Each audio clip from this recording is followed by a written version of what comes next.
My Cub Cadet LTX 1050 PTO switch won't engage anymore. What can I do to make it work again? Hello, and thank you for choosing JustAnswer. I'll be helping you today and am committed to providing clear and concise answers to your question. Let's go through some basic troubleshooting that usually nails the problem 90% of the time. 1.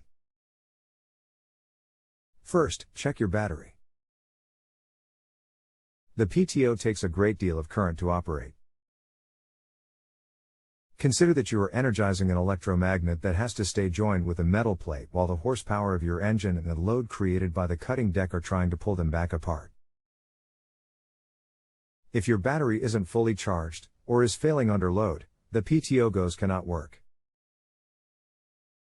A fully charged battery will put out about 12.7 V. By the time it drops to about 12.1 V, it's 50% discharged. 2. Also, check to make sure the battery is rated at least 350 cold cranking amps. If you have possibly replaced your battery, this could be the cause. Also, we find a higher incidence of initially defective batteries sold through discount retailers than those servicing dealers. 3. If the battery doesn't maintain its charge, you may have a charging system problem. A word of caution: never jumpstart a lawnmower with a running car. The higher powered charging system of the car will likely blow out and ruin your mower's charging system. The charging system should be checked against manufacturer specifications to make sure it's performing properly.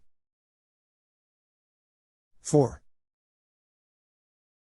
Your PTO switch could be failing.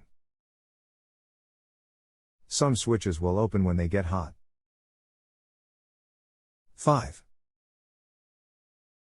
Check for loose wires where they attach to the PTO clutch. If they wiggle loose, current cannot flow. 6. There's always the possibility the PTO clutch itself could be going bad.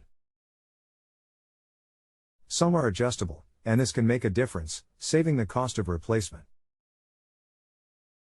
If you find slots and adjusting nuts, you can go in and check the gap between the two halves with a .015 feeler gauge. Make sure it's adjusted equally all the way around. Site guidelines require that I post all troubleshooting steps as answers, but this may not be the final answer. Additional troubleshooting may be required. So please hold off on rating until we determine the exact problem. If this doesn't solve it, please use the reply to expert link so we can continue the discussion.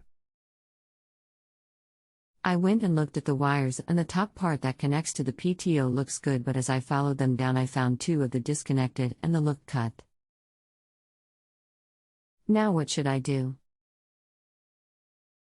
First thing is to figure out why they are cut. Did the PTO clutch spin out of place perhaps? Is the slot in the clutch still going through the hole in the bracket as shown? Once the reason is determined, the wires can be reconnected, but the reason needs to be determined and corrected so the problems doesn't repeat. The slot in the clutch is not going through the hole as shown in the picture. Then this will need to be corrected. Please check for any damage or bending to the bracket and realign the clutch properly so the bracket secures it from rotating. After reconnecting the wire but before replacing the belt, please test the clutch to make sure it is engaging and disengaging properly with the PTO switch. Make sure the splice on the wire is well wrapped against moisture so you don't get corrosion later on. If you can, soldering is a better choice than just twisting the wires together, but I've seen the twist last a long time. Also, was there any foreign object such as a root or branch that may have been picked up? It's a good idea to check the rest of the deck pulleys and idlers while you're under there to be sure nothing is damaged. If you have a home improvement or appliance question and want to chat with an expert now, visit justanswer.com/ythi.